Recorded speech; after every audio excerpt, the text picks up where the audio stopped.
The birth of art coincided with the epoch of civilization. The skills of survival turned into art. Art for the primitive man was not just an expression.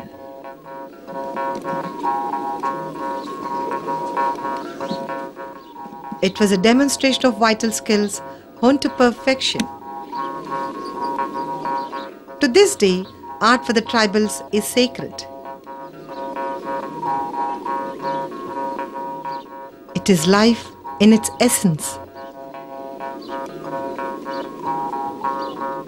Art sustains their life, and art survives through their lives.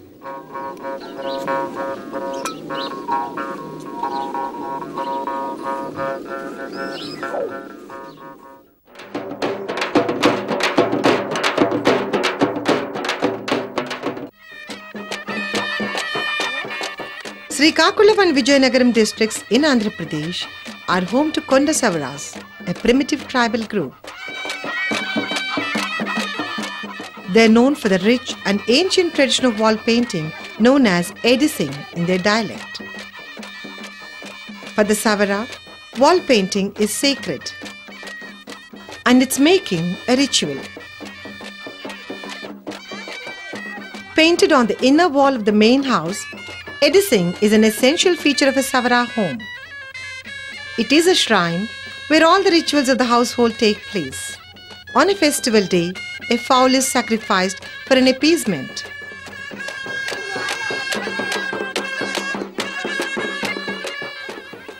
A harvest, the first crop of vegetables are all offered to the Edison before they are consumed. Each day, a morsel of food is kept in pots near the painting as an offering.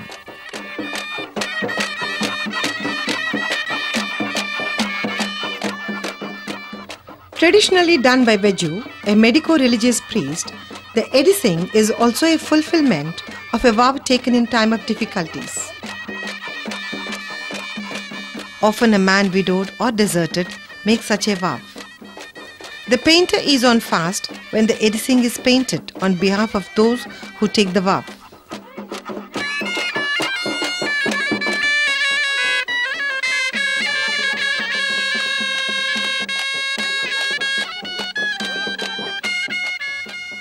The Savara culture is centered around the Edison. Painted as a welcome, the Edison is what the Savaras believe draws the spirits of their ancestors to their homes.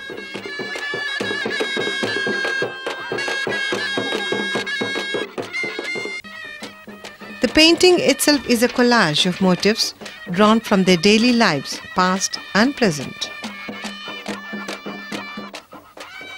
A hunt, a market, a bird, a beast, a plant, a tree, sun, moon and the eclipse, for that matter even a helicopter, all meet one's eye in the Edison.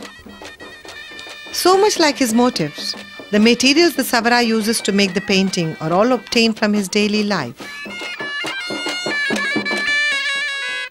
The wall to be painted is prepared by smearing a mix of red earth from the anthills and water. This is brought to a smooth finish and then it is allowed to dry.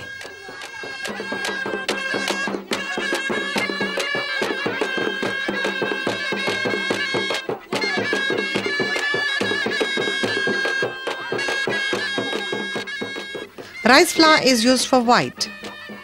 Black is obtained by burning dried bottle gourd and made into a fine powder. Vermilion or kumkum gives red color.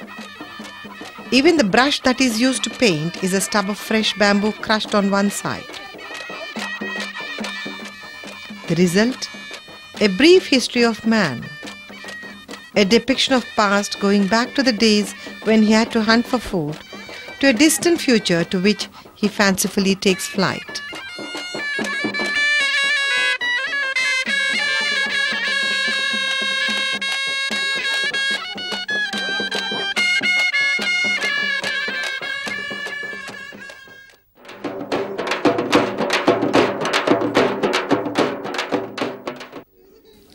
For the Gonds and columns of Hyderabad, wood carving has a special meaning. Carved in wood, masks like tapal and kodal are used during festivals for the enactment of hunting scenes. Perhaps a recreation of the game of survival in which a man and beast compete.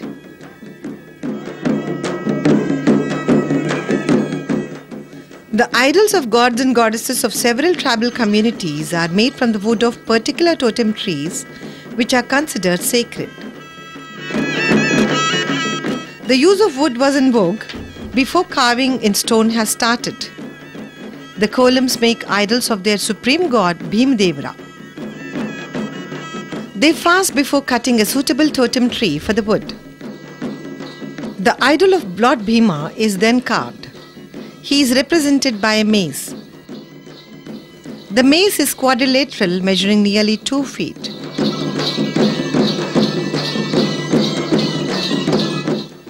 Figures of the Pandava brothers are engraved on it. This is decorated with peacock feathers and enshrined.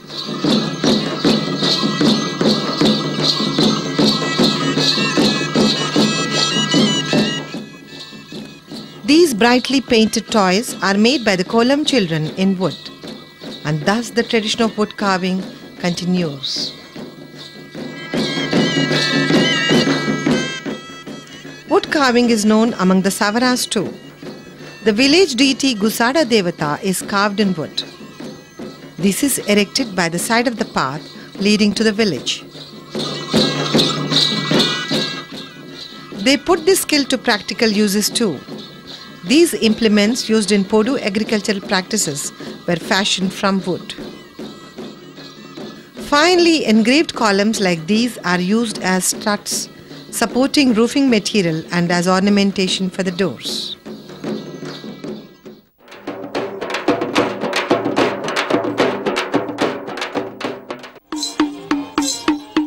These colourful masks belong to the Nayak Ports of Adilabad district. They worship masks representing various deities like Lakshmi Devara, Lord Krishna, Pandava brothers, Potharaju and Gorrapotu. Under the guidance of Nayak Ports, these masks are made by the local carpenters and kept in the village shrines to be worshipped during annual festivals. The Kapu Savaras, who settled in the plain areas of Srikakulam and Vijayanagaram districts, have their artistic skills manifested in the making of masks. These are made of pulp and are very light. Brightly colored, they have characters drawn from folklores and mythologies. They are used to depict scenes from the same during festivals and important occasions.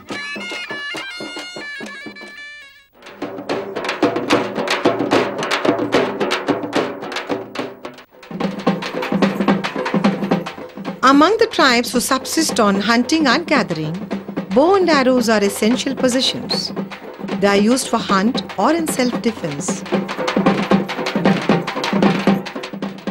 Making of bow and arrows is an art in itself. Chenchus are experts at this art.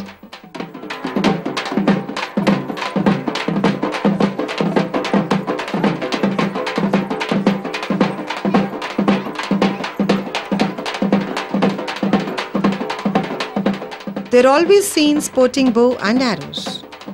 The average bow is about 45 inches to 55 inches long, made of a slightly flat but thick bamboo splint. It is 2 to 2.5 inches wide, slightly tapering at both ends, which are notched.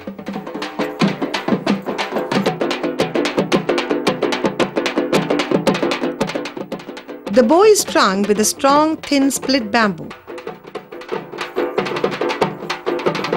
The arrows are also made in bamboo.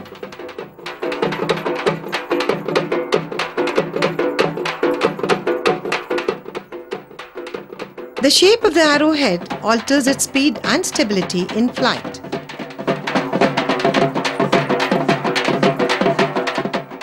These different types of arrows are used to shoot different types of birds and animals.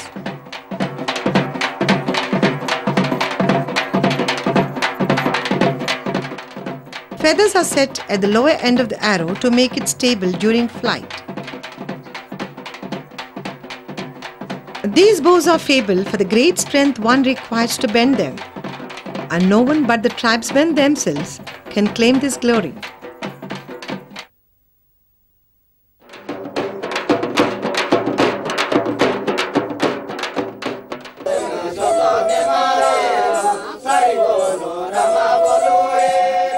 The life of the tribals reflects the bond they have with nature.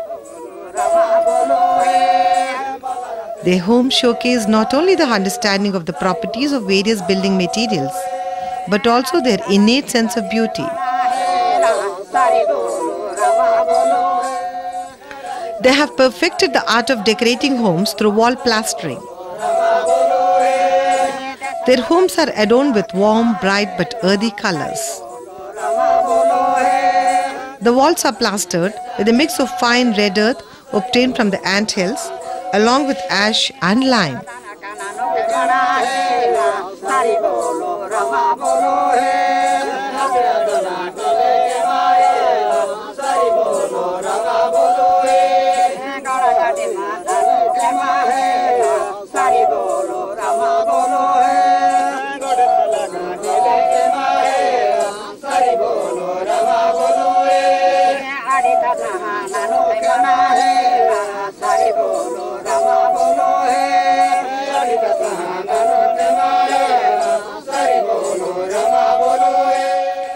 It is worked to a mirror-like finish and patterns are hand-painted.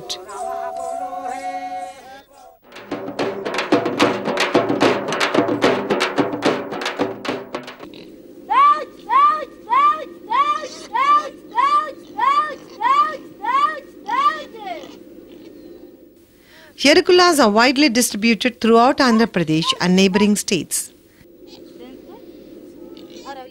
They are traditionally known for rearing pigs.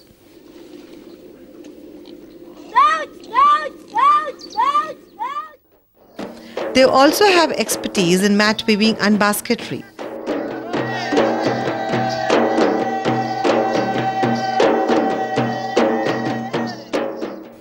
They use date palm leaves to weave mats. Mat weaving is a group activity. Sometimes all the members of the family collaborate, working all day long. The activity requires endurance and deftness in handling the spiny leaves. Long and narrow strips of matting are woven first to produce a considerable length. These are joined vertically to the desired width.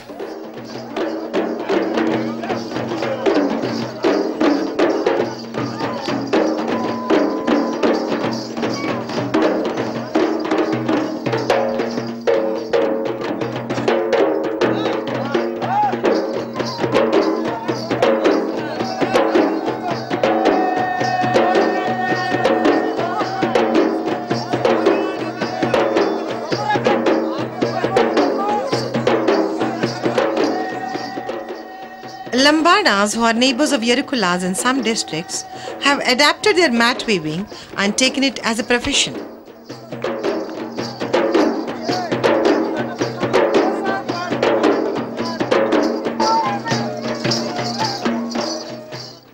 Sometimes, in a single day, each mat weaver earns a minimum of 50 rupees.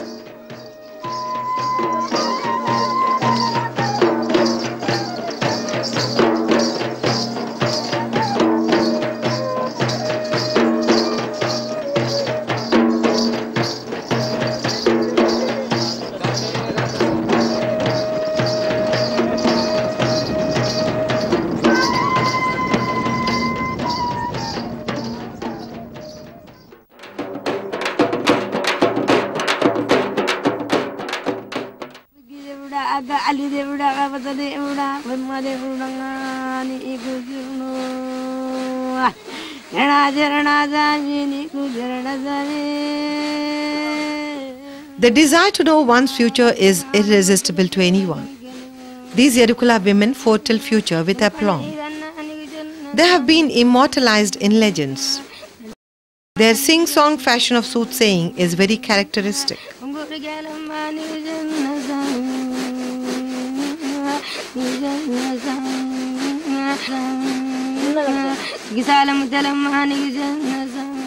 After an extremely long invocation to a multitude of gods and goddesses, the past is unraveled, the present explained, and the future promised.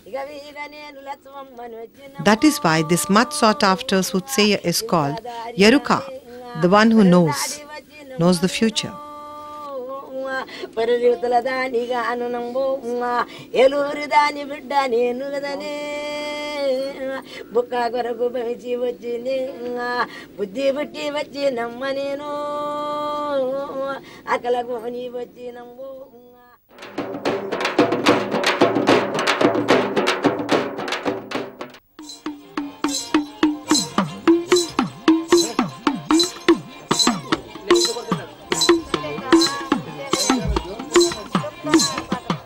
The Vojaris of Adilabad are masters at smelting brass. Elegant brassware in various shapes are cast by lost wax process.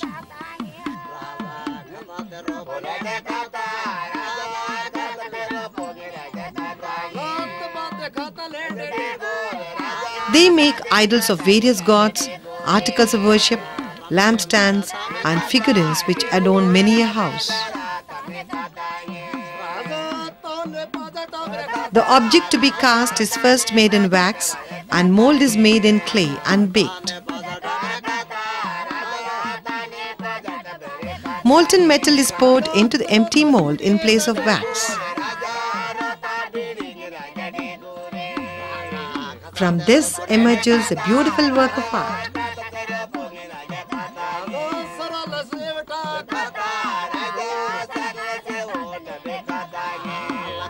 Nowadays, the brass works of Vojaris are exported and are being appreciated all over the world.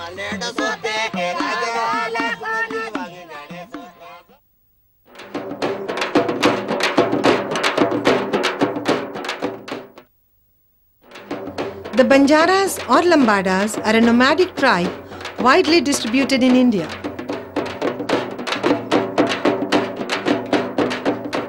They are a versatile tribal community famous for their attractive ornaments and colourful garments. The ornaments in silver and gold are traditionally crafted by Sonar Banjaras.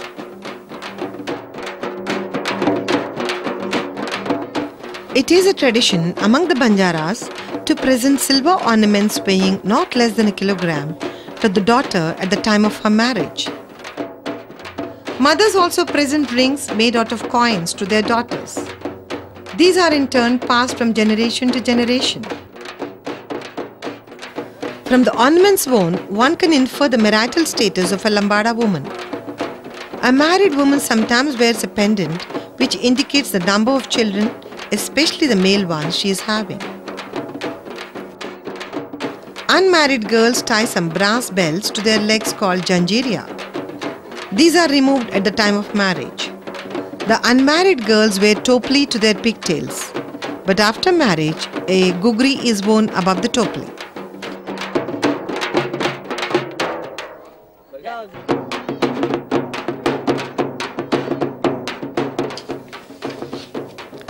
Brass rings called makri pogulu are worn as earrings. Married women wear ivory bangles or an imitation of them called balia. They also wear brass anklets called vankadi. Kase, chungte, chatki, benehua and angtola are worn on the toes. Tribal women of Visakhapatnam wear special types of hairpins made of aluminium.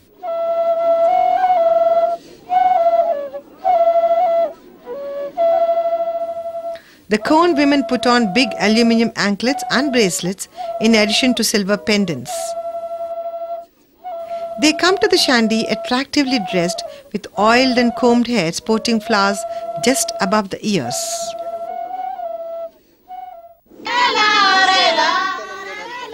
Among the columns, ornamentation is elaborate. The kante is worn around the neck.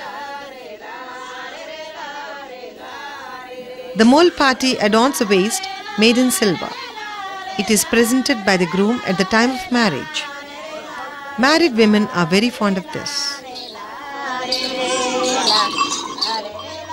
The Kolam women cherish the jewelry presented to them at the time of marriage. A velour sankalam is made of silver. Generally, this is given by the groom at the time of marriage. It consists of 3 to 5 chains joined together. Potti is a necklace made of black beads, sometimes with a pendant.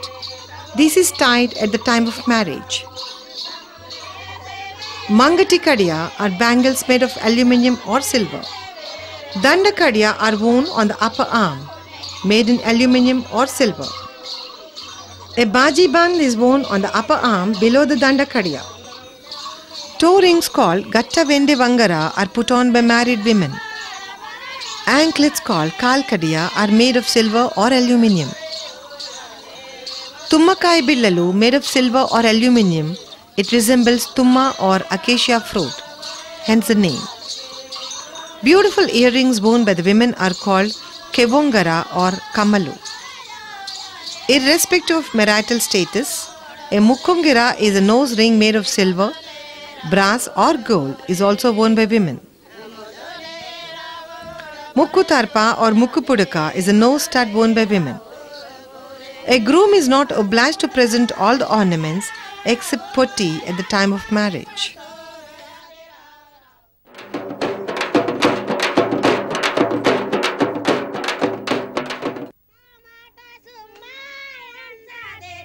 Bamboo for kolams is not just any tree.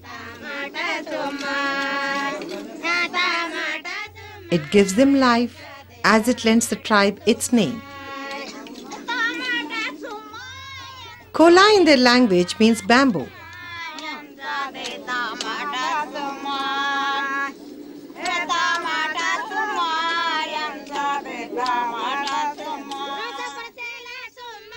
Though kolams were shifting cultivators originally, later on they took to settled cultivation.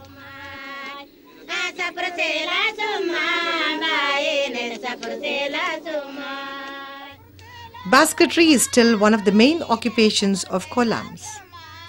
And in the hands of the skilled kolam, the rigid bamboo takes many shapes of utilitarian value. Baskets, wattles, winnowing fans and many other essential items of everyday use are made from bamboo.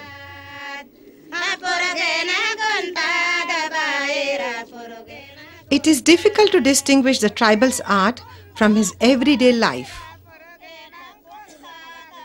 Art is reflected in his daily life. Also, it is a means of livelihood.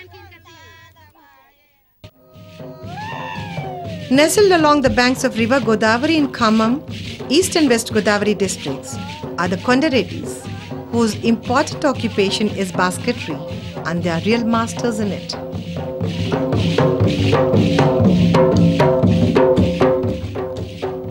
It is not surprising to find their life intertwined with the bamboo lattices.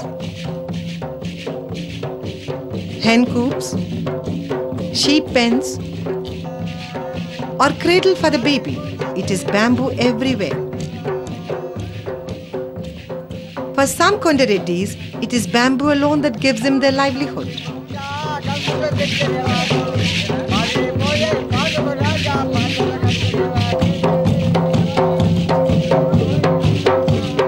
Those who are on the hilltops come to the weekly shandies to sell their wares.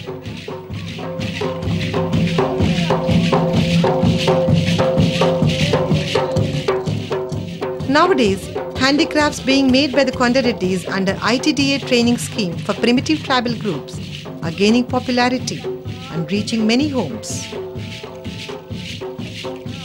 Goods worth 300 rupees are now being made from a single length of bamboo, which was earlier used to make goods worth a mere 30 rupees.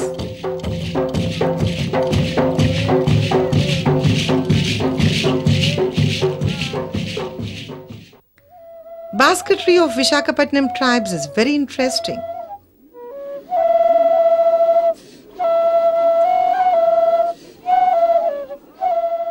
Fertile lands give them grain in plenty.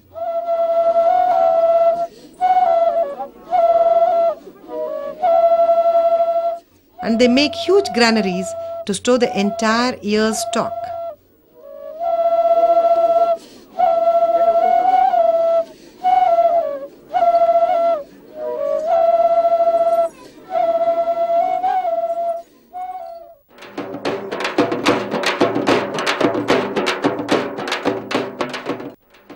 The garment of the Lambada women gives them a reputation of being very colourful. The colour red, it is believed, brings them good luck. Hence it dominates. The dress consists of a feta, a skirt of coarse red cotton cloth, embroidered elaborately in thread and mirror work. It is hung from the waist and is short, reaching only up to the ankles, exposing the ornaments of the legs. A blouse or bodice called kanchudi is worn on the upper part of the body.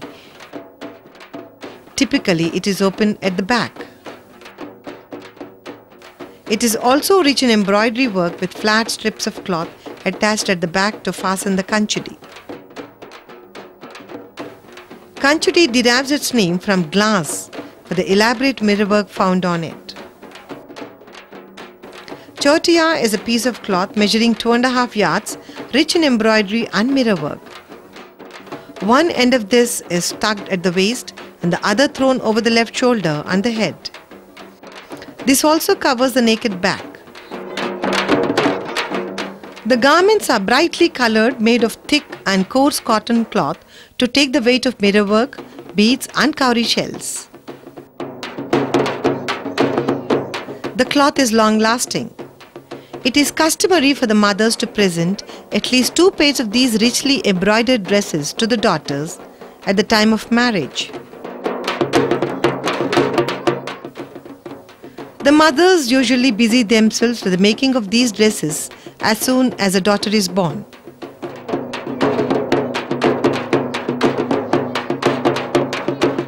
The effort is time-consuming, taking months, sometimes years to complete a dress. But the wait is worth it. These attractive Lambada garments have inspired many a fashion designer to incorporate them into their textile designing, and they have become very popular among the urbanites. These fascinating tribal arts and crafts are fast disappearing due to the rapid change in their lifestyles. They are precious artistic manifestations to be saved in time, to be passed on to the future generations.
Andhra Pradesh has a rich tribal population nestled in its beautiful hills, valleys, and thick forests.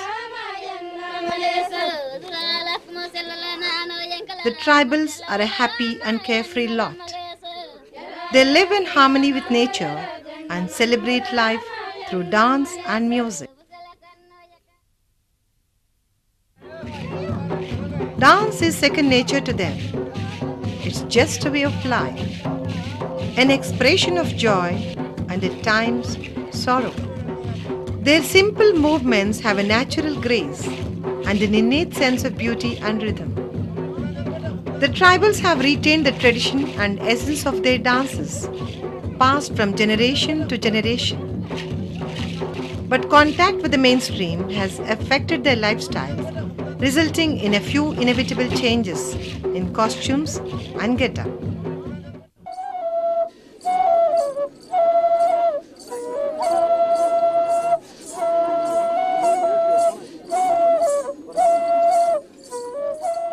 Araku Valley, the abode of the blessed, is home to a primitive tribe called Khons, also known as Samantas.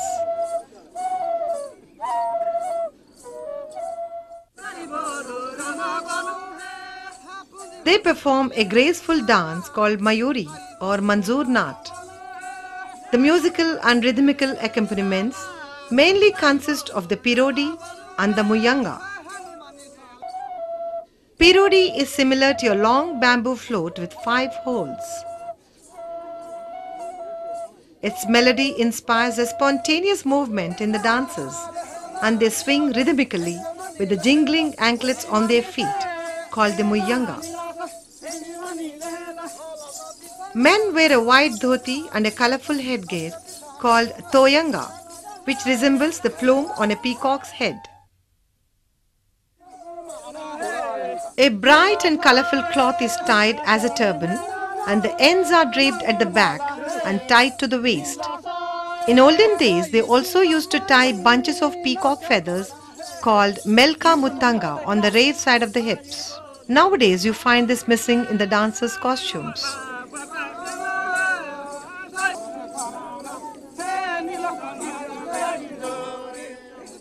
About 10 to 20 dancers standing in 2 rows are led in the front by 2 Pirodi players.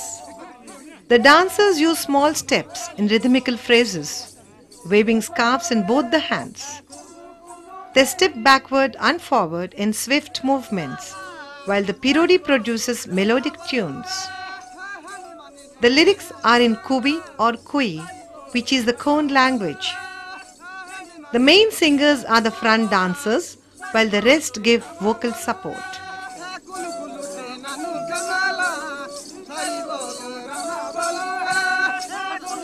In their dress, decoration, body movements and voice modulations, the dancers imitate a peacock.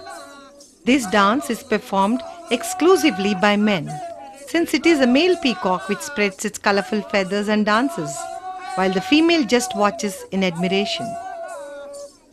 There is a folklore attached to this dance. Once upon a time, the mother of a Samanta boy died soon after giving birth to him in the forest. A peacock, a snake, and a mountain goat brought up the baby until an old childless couple chanced upon the child and took it for adoption to their village. The peacock sacrificed its feathers for the entertainment of the child while parting sorrowfully. Since then, the Samantas started performing the Mayuri dance as a token of gratitude to the peacock.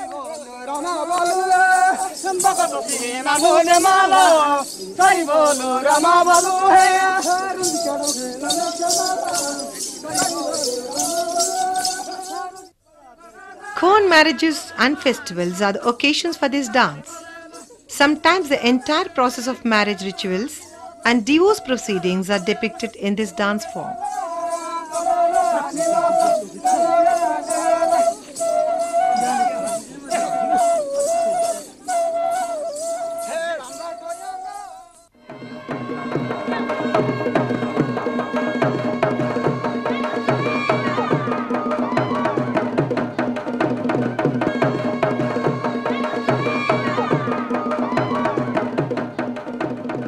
is a well-known tribal dance from Visakhapatnam district. The tribes of Bagatas, Valmikis, Khons, Kondadoras, Porjas, Kotias are all known to perform the Dimsa dance. The onset of spring affords these tribals a time for rejoicing, as most of the farming practices would have been completed by then. This is a time for Chaitra Parvam, a major festival when people from different villages visit each other and join in the Dimsa. The dance sometimes extends all day into the night. Apart from the festival days, any occasion such as a marriage could set the stage for Dimsa. Sometimes they simply dance to drive away the cold. The Dimsa requires a modest orchestra of Modi, Kiridi, Tudumu, Dappu and Jodukommulu. Women clad in brightly colored saris wear two types of anklets to offset their footwork. Holding peacock feathers, the main dancer leads the team and they follow with joyful cries.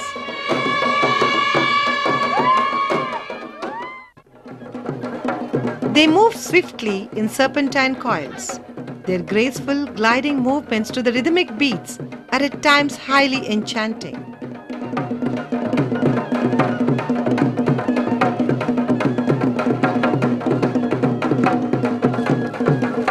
They form into groups, an inner circle who sit and sway, holding hands, while the outer circle revolves around them in a chain. Sometimes the second group weaves in and out of the main circle of dancers. In some patterns, they push each other gently, while in some they sit and swing, holding hands above the head.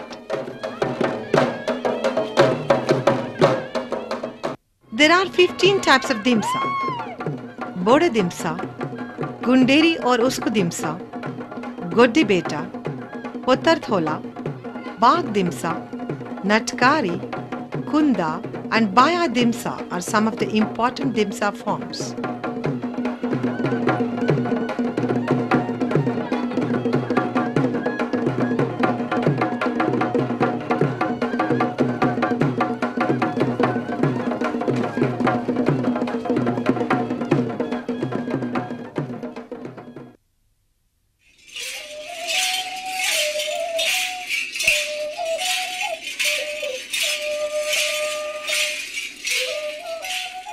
Godugu and Golusu dances are performed by Jatapus, an accultured and localized section of the Khon tribe. They live mostly on the plains of Srikakulam and Vijayanagaram districts. They are relatively more advanced than Khons in literacy and cultivation practices. Though they speak Telugu, the lyrics of their songs are in the Khon language called Kuvi. Men perform Godugu dance wearing bamboo umbrellas on the head and iron rings called Anjelu on the ankles. Anjelu produces a prominent sound, setting the rhythm. Holding towels in the right hand, they wave them and go in circles. They take 3 steps anti-clockwise, stop, take 1 step and proceed. 2 men play on long bamboo flutes in the middle, providing different tunes.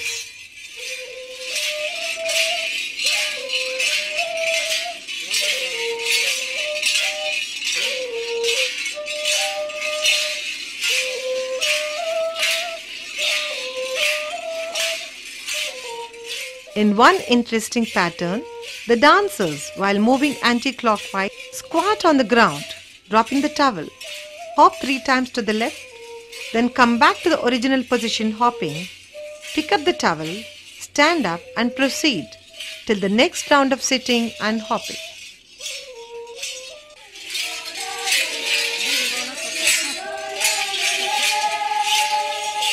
Traditionally, this dance is symbolic of the freedom one has in choosing one's life partner. In most of the tribal communities, marriage by capture or elopement is sanctioned. In this Godugu dance, black modern umbrellas are used these days. Making and maintaining bamboo umbrellas is time consuming, and the dearth of bamboo has given way to what is readily available in the market. In this Gogo dance, young girls form into inner circle, singing, while men holding umbrellas go around them in anti-clockwise movements, stamping rhythmically. When a man captures one of the girls in the group, she will be his, and no one can stop it.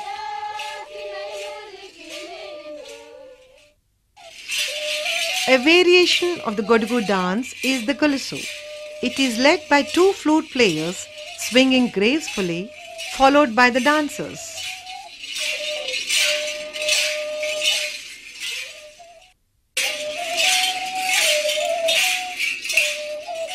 In this dance, they hold anjalu in the hand instead of wearing them on the feet.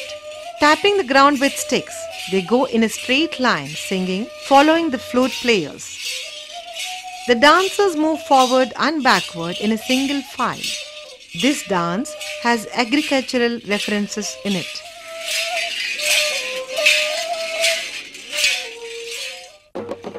Jatapus also dance vigorously holding tree branches and an umbrella. It is very vibrant with different types of percussion instruments.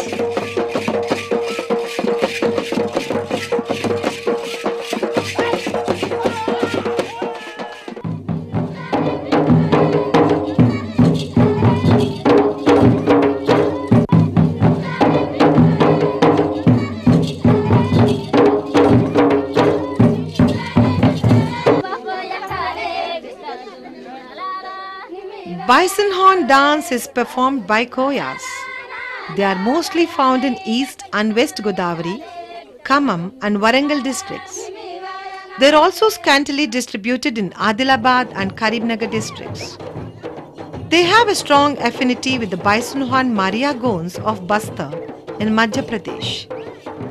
Their dances have the same fertility rite ritual, magical significance and an identical virility. This vigorous dance of joy and invocation is performed during marriage celebrations and festivals. The men wear a colourful headdress consisting of a pair of bison's horns crowned by a tall tuft of peacock and bird feathers. This headgear has religious significance.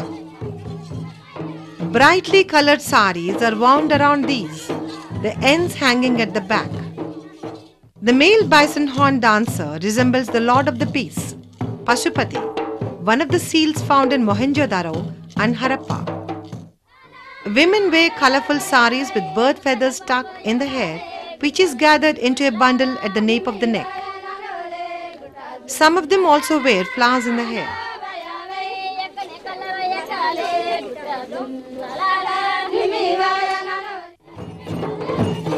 The musical instruments are large cylindrical drums, which are struck on both the ends to produce a loud noise.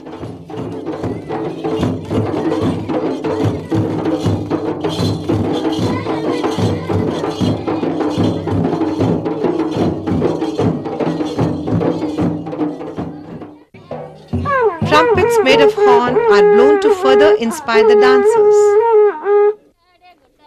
Women dance in circles, taking few steps forward and few back, singing and clapping and hopping as they dance.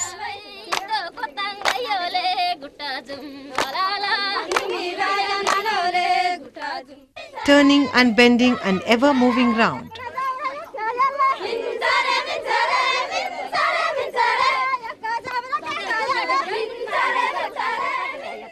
The men with large, long drums suspended around them form a great outer circle, drum loudly and lustily as the circle round and round, turning and changing their steps in a fast tempo.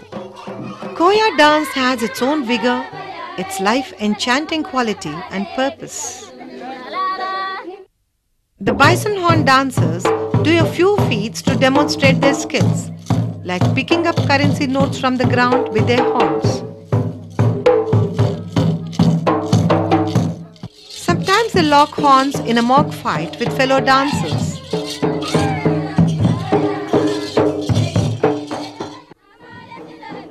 The whole dance is joyous, dynamic and ritualistic.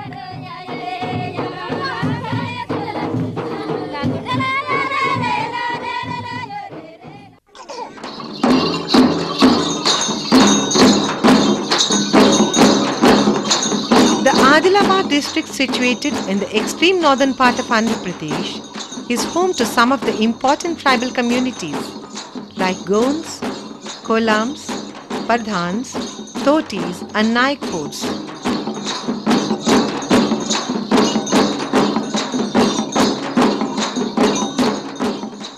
During Diwali, the Gonds, along with Kolams, perform ritualistic dances like Gusadi and Dandari.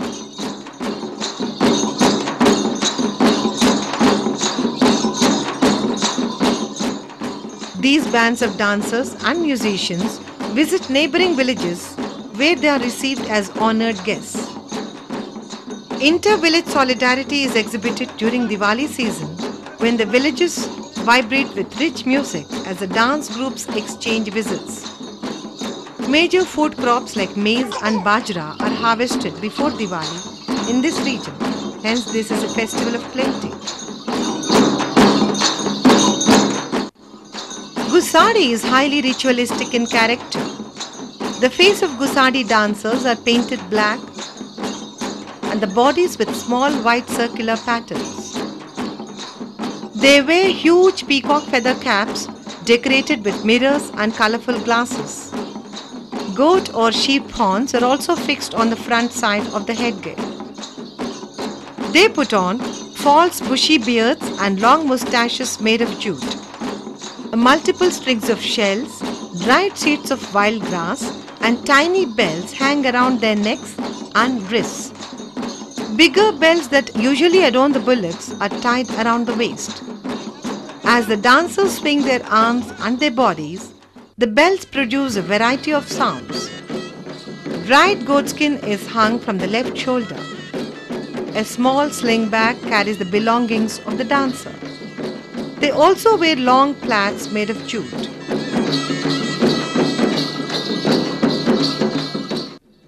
A Gusadi dancer takes Diksha for 10 days, strictly following certain rituals. He is supposed to have supernatural powers during this period.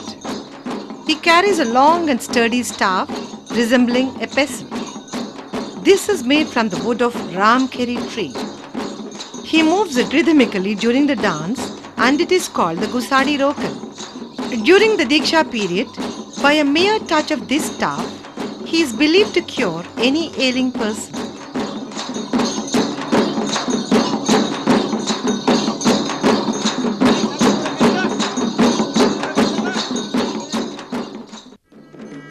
The music is flamboyant and a variety of musical instruments are used during Gusadi and Dandari dances.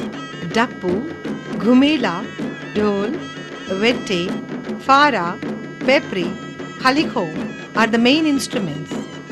They are all considered sacred and generally preserved carefully in the house of the headman or in the community hall.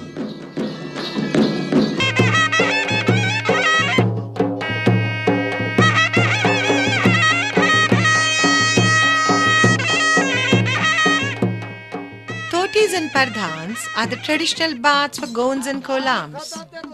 They recite folk tales and sing songs of their gods and goddesses at various festivals, ceremonies and fairs.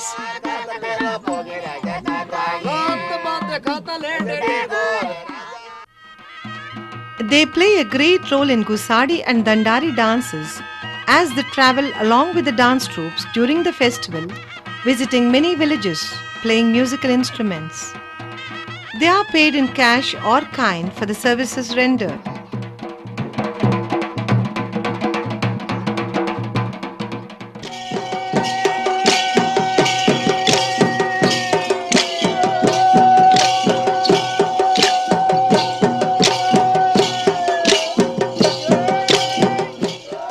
One of the prominent dance forms of Gonds and Kolams, the Dandari, is performed to pay respect to the new grains. During Diwali, this is performed by the visiting dance groups, first in the village head's house and then in other houses.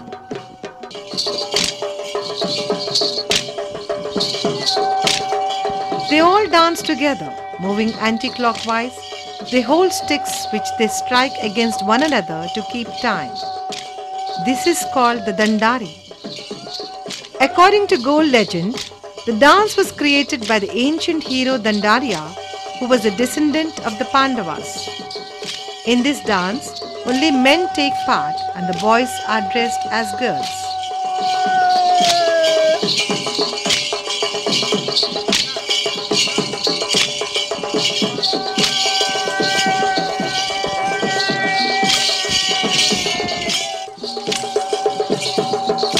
The Dandari dancers hold two sticks in each hand, forming a circle, and with slow steps begin moving to the right, facing inwards and crossing the feet as they move sideways.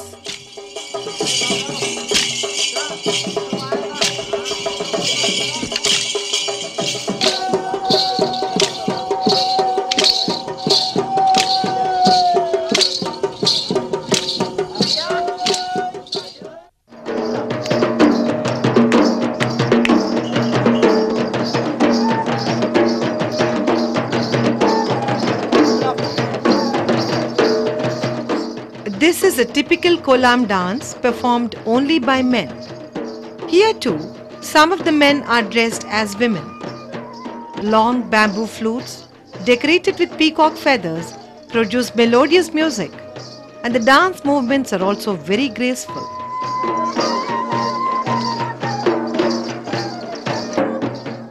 For rhythm, 4 huge drums are used, which are struck with bare hands.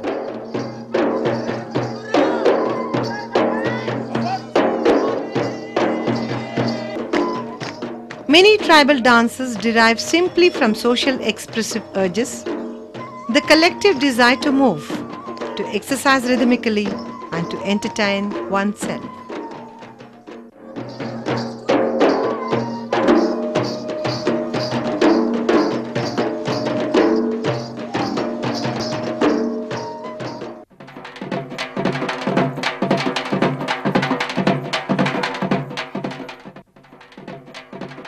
The Chenchus are one of the oldest of the South Indian tribes. They are predominantly found living in Nallamalai Hills, which are a portion of Eastern Ghats spread over Kurnool, Prakasam and Mehbubnagar districts. Chenchus depend on the forest and establish a meaningful relationship with their natural environment. They are food gatherers who live on honey, wild fruits, plants and roots. Honey is highly valued. The various honey collecting methods have affected the patterns of their dance, where arms appear always to be reaching the head.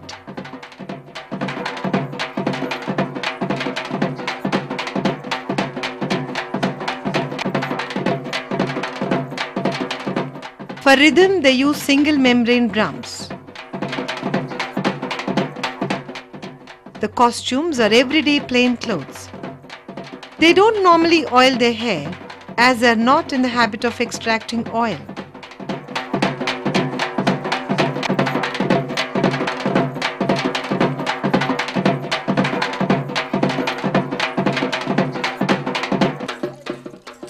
In its simplicity, the dance has a certain elegance which is common to all tribal dances.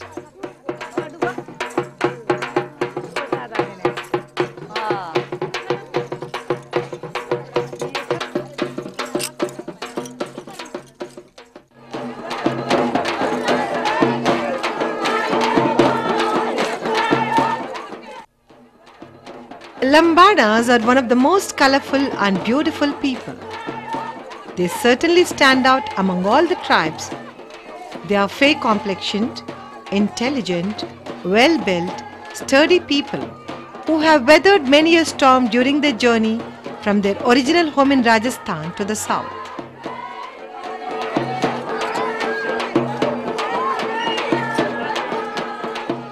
They mostly live in districts of Telangana.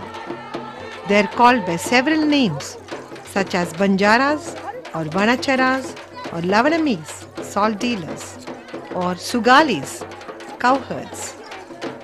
They speak a peculiar dialect, an admixture of Punjabi and Gujarati. Originally nomads, they are mostly agriculturists today. They are excellent dancers and their costumes are very attractive.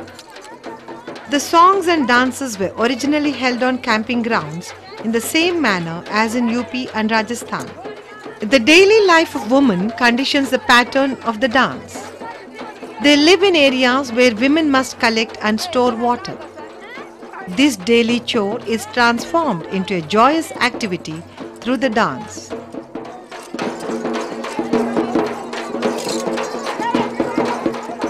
The costumes are rich and gay. They wear full skirts, blouses on top and veils, all beautifully embroidered with inset glass work. The dance creates an ornate kaleidoscope of color and sound. The dress and ornaments of women are integral to the music and dance pattern. The tingling of bangles, cowries and beads, the cling and clang of the ornaments on the forearms, chest and hips of the dancers create a rhythmic accompaniment to the dance. There are drums but no string instruments. Only the singing of song and the sound of ornaments provide the musical accompaniment. The custom of lighting a campfire and dancing around it survives in the group. The belief in the sacredness of fire continues. Their tutelary deity is Banjara Devi. The Hindu deities of Kama and Rati, hardly ever worshipped elsewhere, have been adopted by them.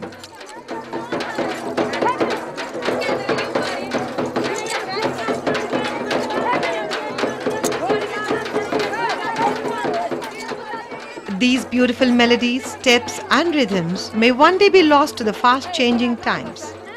It is our duty to help the tribals to protect and preserve their dances for the future.